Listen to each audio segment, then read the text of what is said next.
Jaya Radha Madhava Kunja Bihari.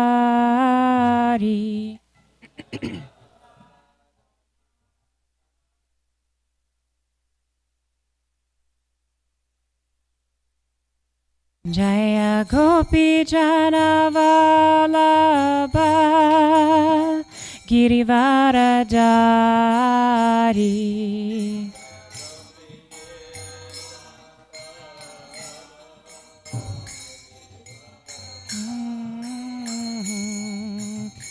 Yashoda Nandana Brajajana Ranjana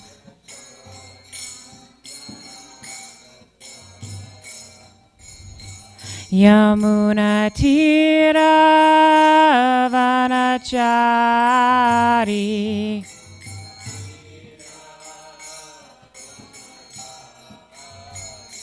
Jaya Radha Madhava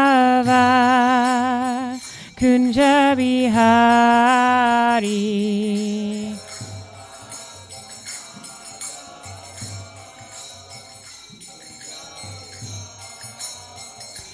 Hare Krishna, Krishna Krishna, Hare Hare, Hare Rama, Rama Rama, Hare Hare.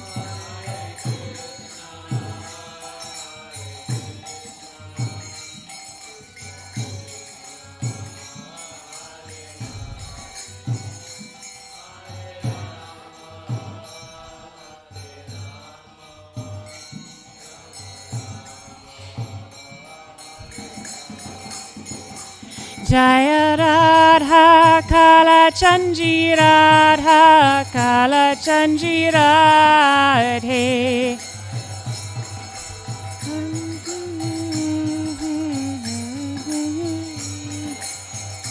Jaya Jagannatha Jaya Jagannatha Jaya Baladeva Jaya Subhadra.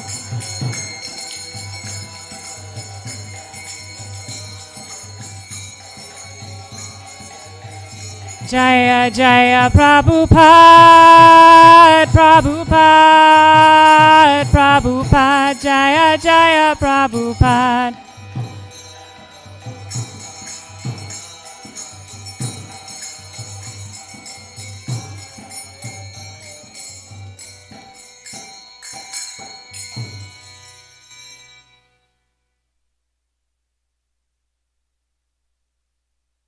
Hare Krishna. Good morning. My name is Manjari Gopika Devi Dasi, and today we're starting a new chapter of Srimad Bhagavatam. We'll be hearing from Srimad Bhagavatam Canto 6, Chapter 3, verses 1 through 18, focusing on verse 12. Before we begin, I ask for your blessings that I may speak something pleasing to my spiritual master, to Srila Prabhupada, and to all the devotees. Let us begin by chanting the invocation prayers together. Narayanam namaskritya naram chaiva narotamam devim sarvasvatim vyasyam tato jayamudirayet nashtaprayesha badreshu nityam bhagavata sevaya bhagavata utama shloke bhaktir bhavati naishtiki. Om Jnana Timirandasya Jnananjana Shalakaya Chakshurun Militam Yena Tasmai Shri Guruve Namaha. Jaya Shri Krishna Chaitanya Prabhu Nityananda Shri Advaita Gadadhar Shivasari Gaura Bhaktavinda. Hare Krishna, Krishna Krishna, Hare Hare, Hare Rama, Rama Rama, Hare Hare. Om Namo Bhagavate Vasudevaya. Om Namo Bhagavate Vasudevaya. Om Namo Bhagavate Vasudevaya.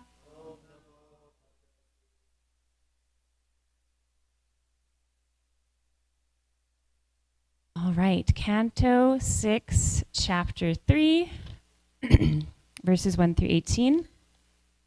So this chapter is entitled Yamaraj Instructs His Messengers. We have quite a bit of ground to cover. I'm going to summarize the first 6 verses, and then we'll start reading text 7. Hopefully we'll get all the way through 18. So King Parikshit asked Shukadev Goswami to explain this remarkable event that has just happened involving Yamaraj, the Lord of Justice, who presides over who judges the deeds of all living beings once they leave their bodies. So Yamaraj's authority has been unexpectedly challenged when his servants, the Yamadutas, were stopped by the Vishnu Dutas from taking the sinful Ajamil. So curious and confused, the Yamadutas returned to Yamaraj to report this incident and to seek answers from him. The Yamadutas are deeply unsettled by this, and they question Yamaraj, wondering how many rulers exist in the universe and who ultimately controls the laws of karma. Because if multiple authorities govern reward and punishment, they reason, these conflicting judgments could cancel each other out, creating chaos. Therefore, they believe that there must be one supreme authority who oversees all other rulers and judges. The Yamadutas had assumed that it was Yamaraj that held this role, but the actions of the Vishnu Dutas suggest otherwise. Eager to understand, they ask Yamaraj to clarify who this supreme authority is and how it could be that Yamaraj's own orders had been overruled. So let us start with text 7.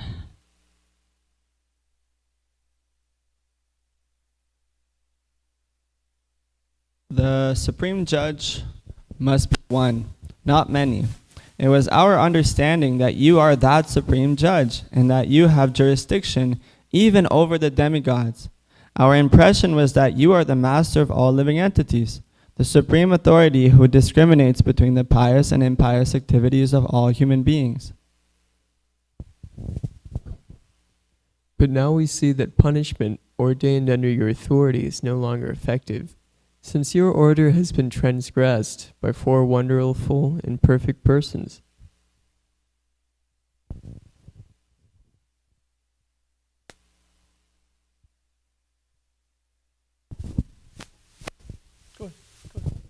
Text 9.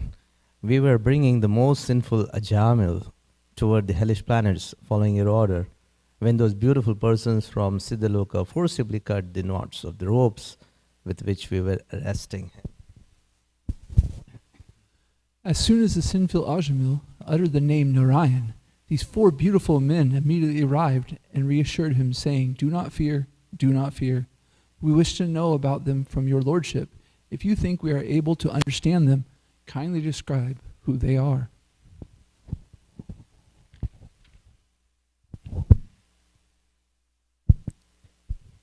Sri Shukadev Goswami said, thus having been questioned by Lord Yamaraj, the supreme controller of the living entities, was very pleased with his order carriers because of hearing from them the holy name of Narayana. He remembered the lotus feet of the Lord and began to reply. Yamaraj said, my dear servants, you have accepted me as the supreme, but factually I am not. Above me and above all other demigods, including Indra and Chandra, is the one supreme master and controller. The partial manifestations of his personality of Brahman are Brahman, Vishnu, and Shiva, who are in charge of the creation, maintenance, and annihilation of this universe.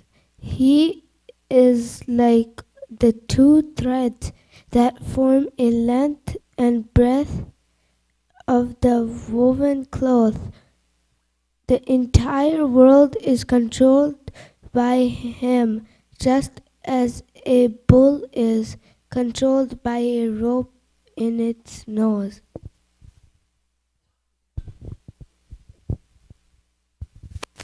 Just as the driver of a bullock cart ties ropes to the nostrils of his bulls to control them, the Supreme Personality of Godhead binds all men through the ropes of his words in the Vedas, which set forth the names and activities of the distinct orders of human society, Brahmana, Kshatriya, Vaisya, and Sudra. In fear, the members of these orders all worship the Supreme Lord by offering him presentations according to their respective activities. Text 14 and 15. I, Yamaraj, Indra the king of heaven, Nriti, Varuna, Chandra, the moon god, Agni, Lord Shiva, Pavana, Lord Brahma, Surya, the sun god, Vishvasu, the 8 Vasus, the Sadhyas, the Maruts, the Rudras, the Siddhas and Marichi, and the other great rishis engaged in maintaining the departmental affairs of the universe, as well as the best of the demigods headed by Brihaspati and the great sages headed by Bhrigu, are all certainly freed from the influence of the two base material modes of nature, namely passion and ignorance. Nevertheless, although we are in the mode of goodness, we cannot understand the activities of the Supreme Personality of Godhead. What then is to be said of others who, under illusion, merely speculate to know God? As the different limbs of the body cannot see the eyes, living entities cannot see the Supreme Lord, who is situated as a supersoul in everyone's heart, not by the senses, by the mind, by the life air, by thoughts within the heart, or by the vibration of words can the living entities ascertain the real situation of the Supreme Lord. The Supreme Personality of Godhead is self-sufficient and fully independent. He is the master of everyone and everything, including the illusory energy. He has his form, qualities, and features, and similarly his order carriers, the Vaishnavas, who are very beautiful, possess bodily features, transcendental qualities, and a transcendental nature almost like his. They always wander within this world with full independence.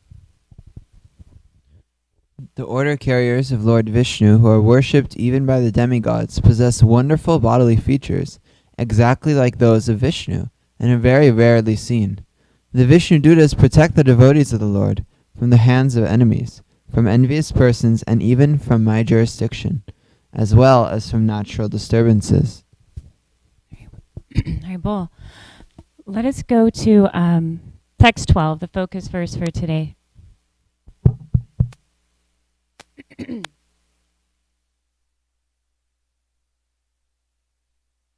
So is this on? Seems low all of a sudden. Okay.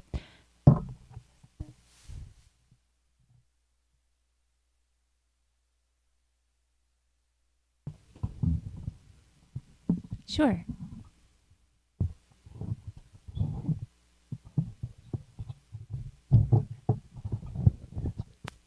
Okay, sure. Hare Krishna. Text 12. So in the interest of time, we'll do this call and response, the Sanskrit, and then we'll chant it all together once. Yama uvacha paro maranya jagatastatushascha utam protam pata vadyatra vishvam Yad amshatosya stiti janmanasha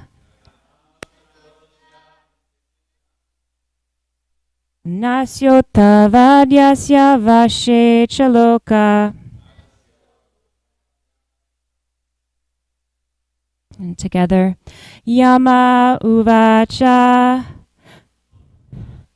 paro maranyo jagatashtatushaschа otam protam pata vadyatra vishvam yaram shatosya stiti janmanasha nasyota vadyasya vashe chaloka. Let's do the synonyms together. Yama uvacha, Yamaraj replied, para, superior, mat, than me, anya, another, jagata, of all moving things, tashusha, of non-moving things, cha, and, otam, crosswise, protam, lengthwise, patavat, like a woven cloth, yatra, in whom, vishvam, the cosmic manifestation, yat, of whom, amshata, from the partial expansions, asya, of this universe, shtiti, the maintenance, janma, the creation, nasha, the annihilation, nasi, in the nose, otavat, like the rope, yasya, of whom, vashe, under the control, cha, and loka, the whole creation. Translation and purport by His Divine Grace, A.C. Bhaktivedanta Swami Prabhupada. Yamaraj said, "My dear servants, you have accepted me as the supreme, but factually I am not. Above me and above all the other demigods, including Indra and Chandra, is the one supreme master and controller. The partial manifestations of his personality are Brahma, Vishnu, and Shiva, who are in charge of the creation, maintenance, and annihilation of this universe. He is like the two threads that form the length and breadth of woven cloth. The entire world is controlled by him, just as a bull is controlled by a rope in its nose." Purport. The order carriers of Yamaraj suspected that there was a ruler even above Yamaraj. To eradicate their doubts, Yamaraj immediately replied, "Yes, there is one supreme controller above everything. Yamaraj is in charge of some of the moving living entities, namely the human beings, but the animals who also move are not under his control. Only human beings have consciousness of right and wrong, and among them only those who perform sinful activities come under the control of Yamaraj. Therefore, although Yamaraj is a controller, he is only a departmental controller of a few living entities. There are other demigods who control many other departments, but above them all is one supreme controller, Krishna. Ishvara Parama Krishna Sachidananda Vigrahar. The supreme controller is Krishna. Others who control their own departments in the affairs of the universe are insignificant in comparison to Krishna, the supreme controller. Krishna says in Bhagavad Gita 7.7, Mata parataram nanyat kinshid asti dhananjaya. My dear Dhananjaya Arjuna, no one is superior to me. Therefore, Yamaraj immediately cleared away the doubts of his assistants, the Yamadutas, by confirming that there is a supreme controller above all others. Srila Madhvacharya explains that the words otam protam refer to the cause of all causes. The Supreme Lord is both vertical and horizontal to the cosmic manifestation. This is confirmed by the following verse from the Skanda Purana. Yatta kanta pata sutra ota protascha sashtita evam vishna vidam vishvam otam protam cha samstitam. Like the two threads, horizontal and vertical, of which a quilt is manufactured, Lord Vishnu is situated as the vertical and horizontal cause of the cosmic manifestation. All right, so once again, I'm speaking on something I'm not qualified to speak on. We're going to talk about Yamaraj. So we see here that Yamaraj is truly a great devotee. Because generally when someone becomes very, very powerful and they have a lot of control, they become proud and they forget their source and they think no one is greater than me. But Yamaraj, although he has supreme control over all beings in the universe, he's doing it all as a humble service to his master Krishna. And here in today's verse, he's explaining, you have accepted me as supreme, but factually I'm not. Above me, and in fact above all the demigods. He names them. Indra, Shiva, Brahma, Chandra. Above all of us is Krishna. He is the supreme controller of all controllers. So this is a very, very essential verse to understand. And the first verse of Brahma Samhita is quoted in the purport here. And the Brahma Samhita is written by Lord Brahma, another demigod who has a ton of control in the material universe. And the first verse is Ishvara Parama Krishna. Krishna is the origin of all. He has no other origin, and he's the prime cause of all causes. So Yamaraj is repeating this message in today's verse. Krishna is Ishvara, not me.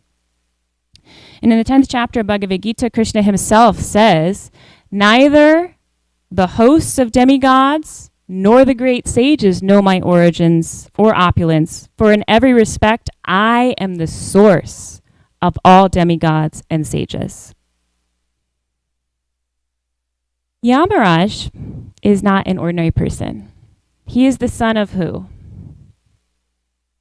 Thank you, Jeshna. Yes, Yamaraj is the son of Suryadev, who is the sun god, but Suryadev is not only just the sun god, he was the person to whom Krishna spoke Bhagavad Gita before Arjuna. Yamaraj is his son, and Yamaraj is also one of the 12 Mahajans. A Mahajan means a great person or a great soul, and the Mahajans are considered models of virtue and knowledge, who not only understand the nature of the universe, but also live in a way that inspires others to follow the path of bhakti. And they are considered authorities in our tradition. Their lives and teachings give us guidance.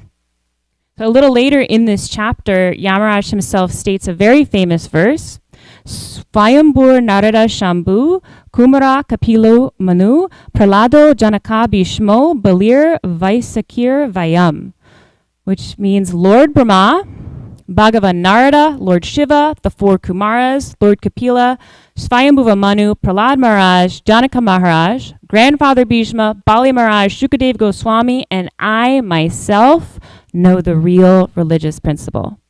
So these are the 12 Mahajans. And the only way for us to know Krishna, to understand the nature of our existence, is to follow in the footsteps of the Mahajans. Yamaraj is one of the greatest, most powerful demigods, and he also has a very thankless task. I was thinking about this the other day. I was thinking about how the other demigods, people are at least are grateful to them. Like Indra, I don't think anyone really worships him today, but people used to and be really grateful for the rain that he would send. Of course, they get these powers from Krishna. People are really thankful to Lord Shiva and Lord Ganesh, but no one is ever happy to see Yamaraj. It's a very thankless job. And Prabhupada explains that Yamaraj is surely among the most confidential representatives of Krishna. He says that such confidential posts are offered to great devotees of the Lord who are as good as his eternal associates in the spiritual sky. Prabhupada also pointed out that there are more wrongdoers than there are righteous men. Therefore, Yamaraj has to do more work than other demigods, who are also authorized agents of the Supreme Lord. We know the great devotees of the Lord are engaged in his constant service. So Yamaraj, his job is the death department, punishing the wrongdoers, rewarding the good people, and he works very, very hard. And here Yamaraj is telling his servants, his own worshippers, you have been worshiping me for all these years, and that's all right, but if you really want to please me, you should know who I am worshiping. So Yamaraj in this verse, he's not only speaking to his followers, he's a Mahajan, remember. So as a Mahajan, he's speaking to all the followers of all demigods. He's informing us the greatest way to worship the Devatas, to please the Devatas, is to offer all respects to them in their relationship to Krishna, Narayan. In the 11th canto, Karnamuni says, one who worships Mukunda is not indebted to the demigods, great sages, ordinary living beings, relatives, friends, mankind, or even one's forefathers who have passed away, Since all classes of living entities are part and parcel of the Supreme Lord, one who has surrendered to the Lord's service has no need to serve such persons separately. We have that famous analogy in our movement. I feel like it's in every class, right? Especially with my spiritual master, I think it's in every class. Because if one waters the root of the tree, we could all say it together, automatically all the branches, twigs, and leaves are nourished. So there's no need for, nor is there any effectiveness in watering the root and watering the leaves and watering the branches. You simply go to the source and take care of the source, and automatically everything is fulfilled. Krishna himself says, Aham sarvasya prabhavo mata sarvam pravartate. I am the source of all spiritual material worlds. Everything emanates from me. One of the most popular demigods is Lord Ganesh. And I want to share a story about Lord Ganesh. There's a story where Lord Ganesh and his brother Kartikeya agree to a race, right? They challenge each other to see who can be the fastest going around the universe. And there are some judges. So Kartikeya he's a kshatriya. He's very strong. He's very competitive. His carrier is a peacock that can fly at the speed of lightning. And his brother, Lord Ganesh, is a different physique, not a kshatriya, and his carrier is a little teeny mouse. So from the material point of view, Lord Ganesh didn't have much of a chance of defeating his brother Kartikeya in this race, but he agreed to it. Ready, set, go. Kartikeya takes off. Ganesh doesn't even run. Instead, Ganesh wrote the name of Ram, and then he circumambulated the name of Ram. Then, in a flash, Kartikeya returned. He had already circled the universe. And it was accepted unanimously by the judge, though, that who was the winner? Ganesh. Ganesh won the race. And Kartikeya said, how did you win? I didn't even see you out there. And Ganesh told him, I wrote the name of Ram, and Ram is the Supreme Lord. He is the absolute truth. He has incarnated in his name. Therefore, everything is contained in the name of Ram. So Lord Ganesh, he has millions of worshippers. People place a lot of faith in him. But His Holiness Radhanath Swami Maharaj says that if we look at this story closely, we should see that the true devotees of Ganapati will have faith in what he has faith in, which is the name of Ram, which is the Supreme Lord. And we should worship Ganesh in asking him to remove all inauspiciousness in our path. Srila Rupa Goswami states the same thing in Bhakti Rasamrita Sindhu, that we should offer our respects to Lord Ganesh by asking him to remove all the obstacles in our service to Krishna. And by doing that, we supremely please Ganapati. Engaging in a transactional relationship, there's no love there. But pleasing, asking for service to the Lord whom the demigod serves is supremely beneficial and pleasing. So Ganesh oversees removing obstacles. Yamaraj is in charge of rectifying the behavior of sinful people. And in this verse, he's preaching to his followers, you're my servants, but I'm the service of Narayan. When Lord Chaitanya was traveling to South India, Lord Chaitanya went into all the major demigod temples and he worshipped those demigods. And he set the example that we should follow. Because how was he worshiping them? He wasn't going to them saying, give me wealth, give me health, give me promotion, give me long life. He was saying, give me devotion to Krishna. He was praying, you are such an exalted devotee of Krishna that he has given you the power to manage his universe. And therefore I offer my obeisances unto you. Please help engage me in the service of the Lord. And I also sometimes think, I didn't grow up Hindu, so I have a different perspective when I hear like a lot of the pastimes of the Devatas. And one thing I always notice is whenever they're in trouble, who do they call? Vishnu! So it's like, wait a minute. They are all going to someone else for help. That's who I should go to when I need help. In this age of Kali, there are many rituals and forms of puja, but the supreme most auspicious is Sankirtan. And in the 11th canto, it's explained those who worship the demigods receive reciprocation from the demigods in a way just corresponding to the offering. The demigods are attendants of karma. They are not independent. They are like a person's shadow. But sadhus are actually merciful to the fallen. It's explained in the Vedas and in our tradition that you cannot understand what anything is without following in the footsteps of the acharyas. And here, in this canto, in this chapter, in this verse, we find one of the greatest of all acharyas who happens to also be in one of the most powerful positions in the universe. And he's telling us what is the truth, what is the proper perspective to have. The Supreme Personality of Godhead is the master of everyone and everything.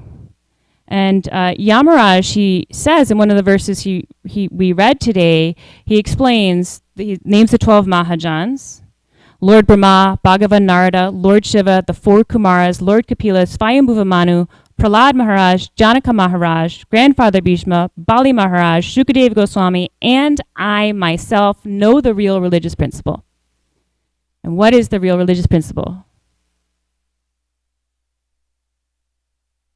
What's that? Yeah. He's saying it's unmotivated, uninterrupted devotional service to Supreme Lord.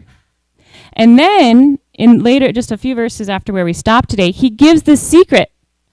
He gives the supreme method by which we can achieve this. He says devotional service, beginning with the chanting of the holy name of the Lord, is the ultimate religious principle for the living entity in human society.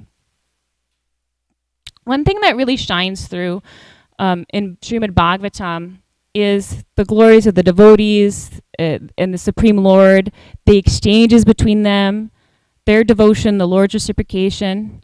So here in the story of Ajamil, we experience the glories of Krishna and his name.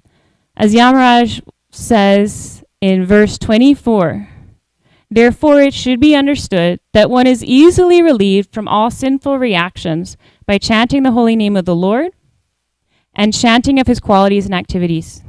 This is the only process recommended for relief from sinful reactions.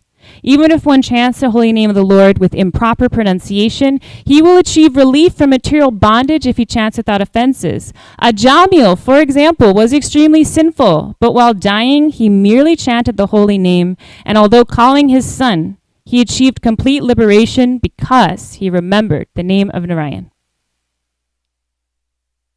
So that's all from me. I'd love to hear your reflections and comments. Hare Krishna. Hare Krishna. Thank you so much. A nice class. I have a question about verse 17. I'm just going to go back to it. In the verse, it says that... Okay, I'll just read the whole thing. The Supreme Personality of Godhead is self-sufficient and fully independent. He is the master of everyone and everything, including the illusory energy. He has his form, qualities, and features. And similarly, his order carriers, the Vaishnavas, who are very beautiful, possess bodily features, transcendental qualities, and a transcendental nature almost like his. They always wander within this world with full independence. So how do they wander with full independence, is my question. Well, I'll give you my speculation, and probably somebody who actually knows something should speak. But my thought is this is within context of the Yamadutas saying, how is this possible? You are in charge of making sure that all the karmic laws are followed. Bad people go to bad places and good people go to good places, and we're dragging Ajamil, he's a bad person. And then these beautiful beings show up. Who are these beautiful beings? So he's talking about the Vishnu Dutas and those that are in direct service of the Supreme Lord. They're liberated. They're free from... Gokulananda Prabhu is raising his hand, right? They're free from karmic... go ahead, you just speak. He keeps raising his hand. Yeah, you're right. So Vishnu Dutas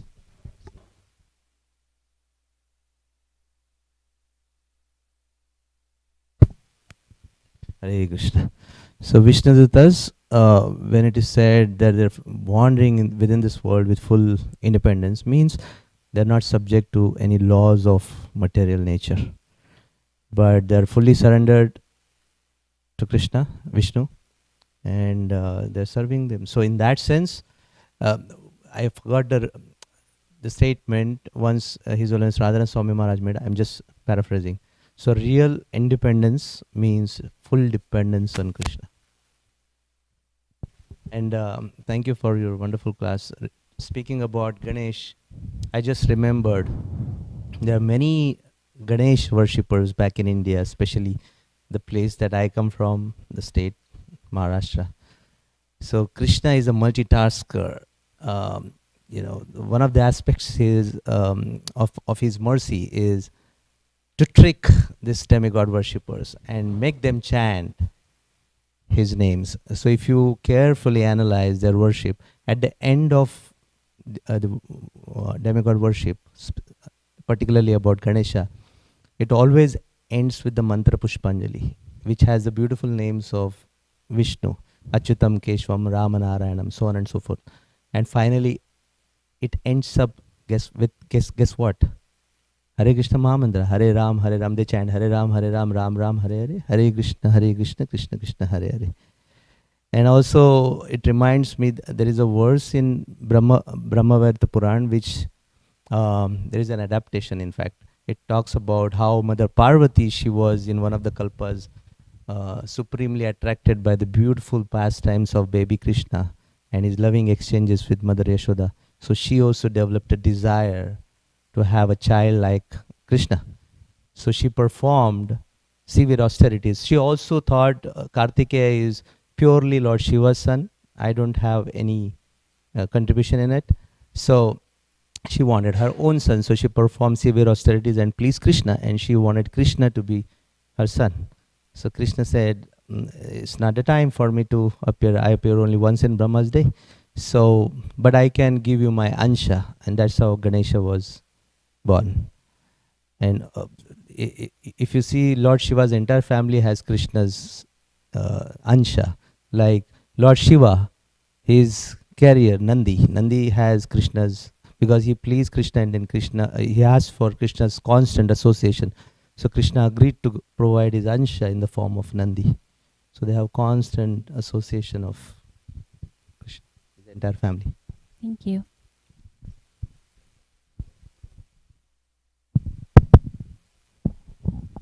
Hare Krishna, thank you so much for a wonderful class, very enriching.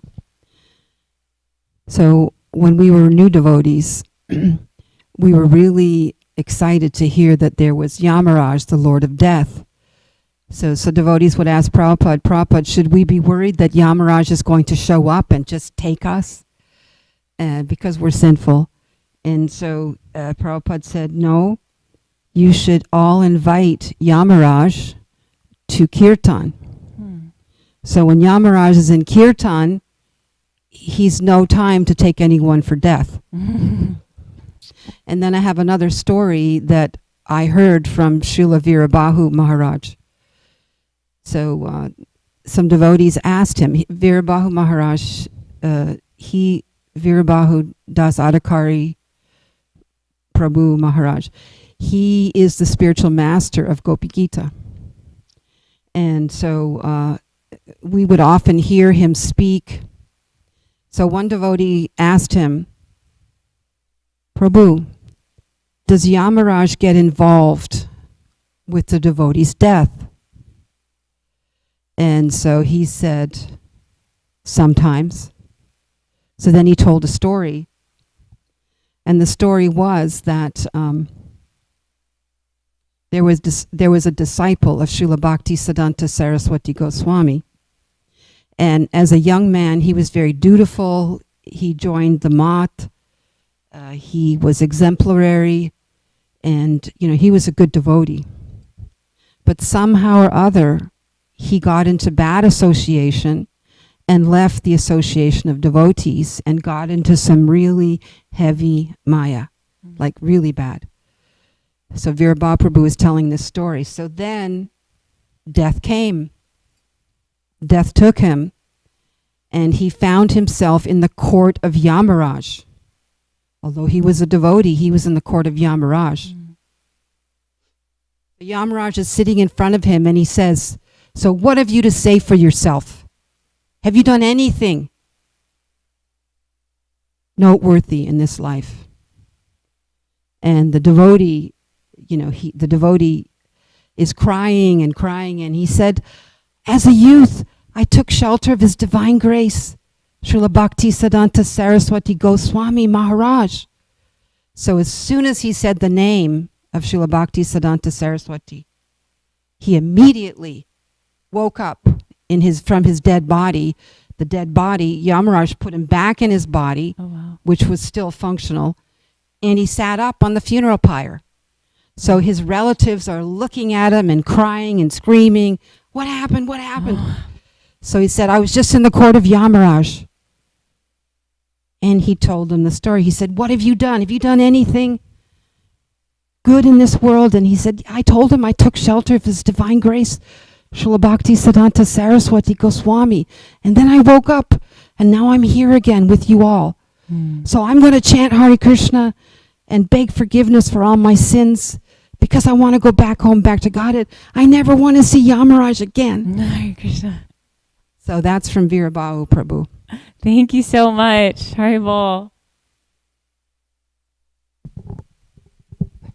Do we have time for one more question? Oh, yeah, we have time. We have 8 minutes. So recently, my mother called me to take care of her at the time of death. And I went back to Wisconsin and took care of her. And, Can you put it closer to your mouth, Prabhu? We can't hear. Yes. And she wouldn't allow me to chant in the house. And when I tried to play bhajan music, she said, "Turn that off. I don't like that song." But at any rate, I chanted my rounds in the garage. And so in her last 36 hours, I was in her room at night, and she kept saying, "These people, they keep arguing. Who are they?" I didn't pay attention at first. And this kept going on all night. Finally, it clicked. Of course, I was short of sleep at this point. So I just, "Are they ugly?" And she said, "They're very ugly." Oh. So then I thought, all bets are off. I took out the sacred water from 108 places. I started spraying it on her. She said, "What are you doing?" I said, "Mom, it's rose water. It'll cool you off." I put on Prabhupada's chanting, and I just started chanting with her. So then she calmed down and started having horrific symptoms. So we couldn't control her.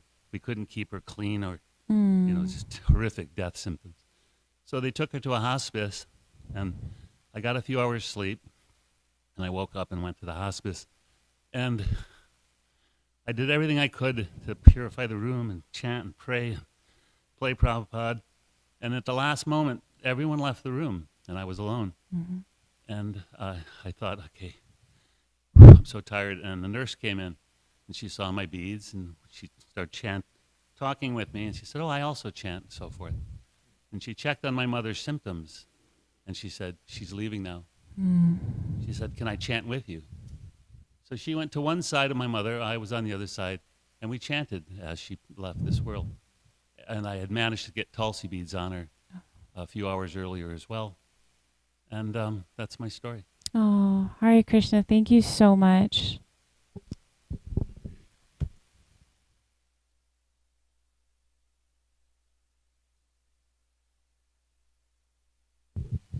We heard the story of that Yamaraj had to take birth as Vidura. So while he was Vidura, who was running hell in this place? You're very sharp, Prabhu. You always ask the things that no one ever thinks about. So while Yamaraj took birth as Vidura, who was running hell? Well, it is my understanding that all of the devatas are posts. Only Krishna is ever existing, and Shiva is Shiva Tattva, but everyone else is Jiva Tattva. So I believe another soul was taking the position of Yamaraj at that time. Oh.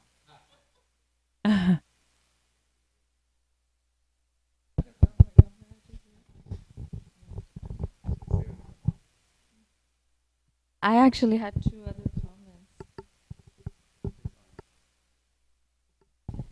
comments. Two other comments. Somewhere here it said that the Yamadutas asked Yamaraj, there must be someone above you. So I was like, well, these are Yamadutas. They're so powerful. Didn't they get the handbook? Okay, I am Yamaduta. There's someone above me. But I guess not. You have to ask, and then then it shall be revealed to you. So the importance of asking. I guess even way up there, they still don't know. Yeah. And they have to ask. Yeah, that's a really good realization. But that's the beginning of all spiritual life, is asking, wait a minute, where did I come from? Why am I suffering? Where do we go when we die? And you'd be surprised, especially if you work in the world, how many people have never asked those questions. I had a conversation like recently with my husband where I was like, did you ever, because I grew up Catholic and he grew up Hindu, worshiping Vishnu. And I was like, did you ever, because I used to like lie awake at night and think, am I going to heaven? Am I going to hell? And how do you really know if you're going to make it or not? Because Catholicism is very vague. Anyway, and I was like, did you ever think about this? Like where you're going? And he was like, no. But everybody has some point in their life where they start thinking about it. Like, and I don't think he'll mind me sharing. It's like when his father passed away, then all of a sudden it was like, whoa, people leave, and what happens to them then? So a lot of people have a traumatic event that makes them start thinking philosophically. So just because the Yamadutas are serving a great devotee of the Lord doesn't necessarily mean that they've had that realization yet. Gokulananda Prabhu. We see even in the realm of demigods, like Mother Parvati asking Lord Shiva, I see that you are in meditation. If you are the Supreme Lord, then who are you meditating on? Then Narada asked Lord Brahma. So even in the realm of demigods, it is not revealed. It's most confidential unless and until somebody inquires into it. And going back to the question, I was thinking, like, we have several examples in the scriptures. Indra's son, Surya's son, Suryadev's son is Karna, Indra's son is Arjuna. They or Bali, right? Sugriv's brother Bali, and so on and so forth. Whenever they have to participate into any role that is given to them in the past times on this earth, so they expand, or their expansion or their energy is sent forth. So that's how Yamaraj, is not exactly 100% Yamaraj in the form of Vidura, but he was holding the post. He continued holding the post there, but then his ansha, or his energy, was transfused. Hey, thank you for clarifying that.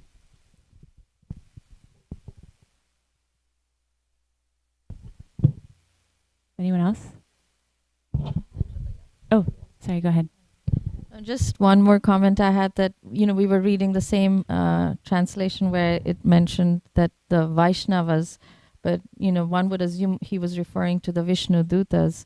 So I found it interesting that it is translated as Vaishnavas. So I was just thinking maybe here also it is, our trying to be Vaishnavas, it's our responsibility to share the holy name, because it's like, almost like Vishnu Dutas, so just the usage of Vaishnavas here instead of Vishnu Dutas. Right. It's made me think like, Yeah, thank you. I think please, Mother Shitaya, the entire pastime is a reminder of how seriously we should take the opportunity to share the holy name with others. It's so noteworthy that Vidura was so dear to Krishna, that Krishna went to see him, stayed with him. Even Duryodhana had made elaborate arrangements for Krishna to stay with him, but Krishna refused. Duryodhana even brought a little calf and had special preparations, but no, he stayed with Vidura. So that's very noteworthy. Yes, definitely. It shows their special relationship. Thank you.